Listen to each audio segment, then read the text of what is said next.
শহরে যান্ত্রিক পরিবেশে থাকতে থাকতে আমরা যখন খুব হাঁপিয়ে উঠি তখন পরিবারের সবাই মিলে শহরের অদূরেই সবুজ প্রান্তরে ঘেরা প্রাকৃতিক পরিবেশে ঘুরে বেড়াতে খুবই ভালো লাগে। আসসালামু আলাইকুম viewers, welcome to Jan's blogs BD. আজকের ব্লগটি দেখার জন্য সবাইকে অনেক অনেক স্বাগত জানাচ্ছি। এবছর কুরবানি ঈদের পর কিন্তু বেশ ভালোই ছুটি পাওয়া গিয়েছিল।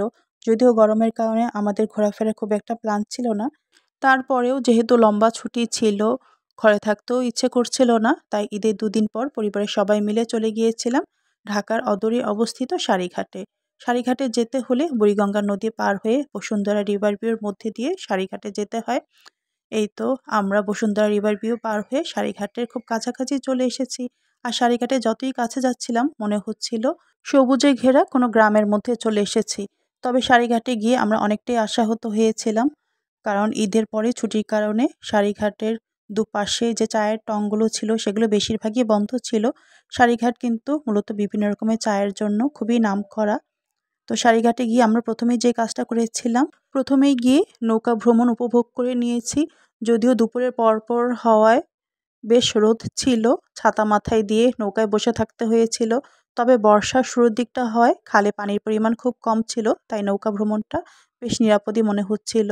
আর আমি তো বোধহয় অনেক বছর পর নৌকায় উঠলাম। লাস্ট কবে নৌকায় উঠেছিলাম সেটাও ঠিক মনে করে বলতে পারছি না। তো আমরা নৌকা ভ্রমণটা উপভোগ করলেও আমার ২ মেয়ে নৌকায় উঠে একটু ভয় পাচ্ছিল। বিশেষ করে আমার ছোট মেয়ে মানহা নৌকা যখন একটু হেলে-দুলে উঠছিল, ও একেবারে জড়সড় হয়ে ওর খালামণির সঙ্গে বসেছিল। একটুও নড়াচড়া করছিল না। আমরা যতই ওকে বোঝাচ্ছিলাম যে ভয়ের কিছু নেই, কিন্তু সে মানতে নারাজ। একেবারে জড়সড় হয়ে ওর খালামণির কোলের মধ্যে বসেছিল।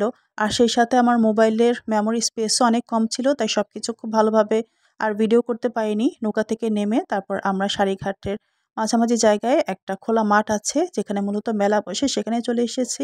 তো এখানে এসেও দেখলাম বেশিরভাগ দোকানপাট বন্ধ।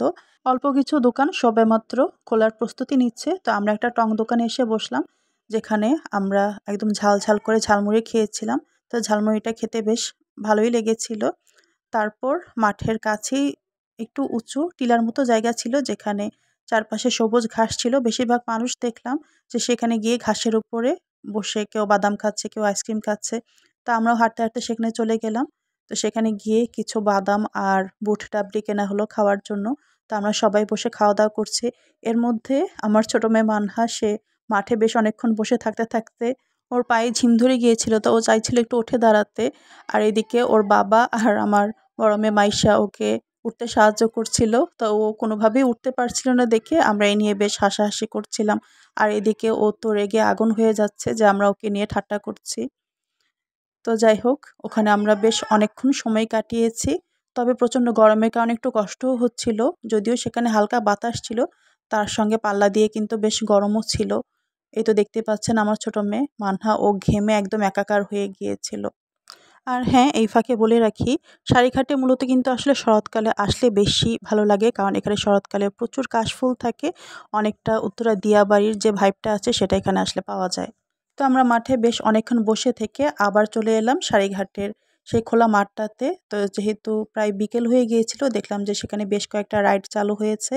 তার মধ্যে এই ছোট্ট ট্র্যাকের মধ্যে চলা যেই ট্রেনটা আছে, এটার মধ্যে মানহাকে উঠানো হয়। তবে প্রচণ্ড গরমের কারণে মানহা ট্রেনে উঠেও খুব একটা খুশি ছিল না। ও দেখলাম বেশ মনমরা হয়ে ট্রেনের রাইডটার মধ্যে বসেছিল। আর ও চাইছিল যে আমরা সবাই ওর সঙ্গে উঠি, কিন্তু আমাদের কারো আর উঠা হয়নি। ওকে একাই উঠানো হয়েছিল, সে কারণেও ওর একটু মন খারাপ ছিল।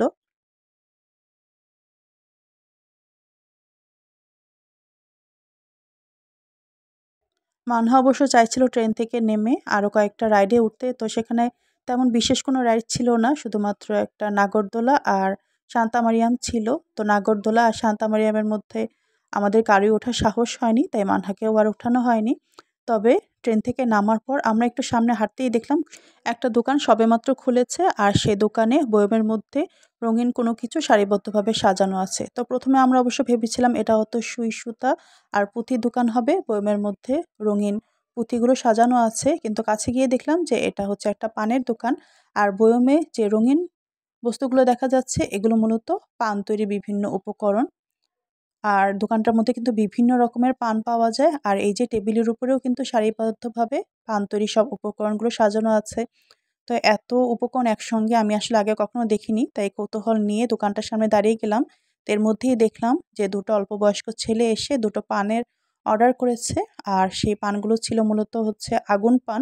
তো আগুন পান কিভাবে তৈরি করে বা কিভাবে খাওয়ানো হয় সেটা আমি সরাসরি কখনো দেখিনি, তাই খুব কৌতূহল নিয়ে দাঁড়িয়ে দেখছিলাম যে কিভাবে পানওয়ালা আগুন পান তৈরি করছে, তারপর সেটা কিভাবে খাইয়ে দেবে। সেই সাথে সবার সঙ্গে শেয়ার করার জন্য একটু ভিডিও করে নিলাম, কারণ এরকম দৃশ্য সবসময় আসলে চোখে পড়ে না বা এরকম অভিজ্ঞতাও সবসময় নেওয়ার সুযোগ হয় না। তো এই তো একটা আগুন পান তৈরি করে কিন্তু অলরেডি খাইয়ে দেওয়া হলো। আরেকটা আগুন পানের মধ্যে লাইটার দিয়ে আগুন জ্বালানো হয়েছে, এটাও এখন খাইয়ে দেওয়া হবে। তো আপনাদের মধ্যে কার কার আগুন পান খাওয়ার অভিজ্ঞতা আছে সেটা কিন্তু কমেন্টে লিখে জানাবেন। এই তো দ্বিতীয় আগুন পানটাও খাইয়ে দিয়েছে। তো ব্যাপারটা আমার কাছে খুব ইন্টারেস্টিং লাগছিল। আর এই যে দোকানের মধ্যে একটা চার্ট টাঙানো ছিল যেখানে বিভিন্ন রকমের পানের নাম আর তার দাম দেওয়া ছিল। তো এর মধ্যে ১ম যেই মিষ্টি পানটা আছে সেটাই আমি ৩ টা অর্ডার করেছিলাম। তো এর মধ্যে দেখলাম দোকানে বেশ ভিড় জমে গেছে, অনেক লোকজন এসে গেছে আর তারাও বিভিন্ন রকমের পানের অর্ডার দিচ্ছে। তার মধ্যে কিন্তু আবারও আগুন পানের অর্ডারও ছিল।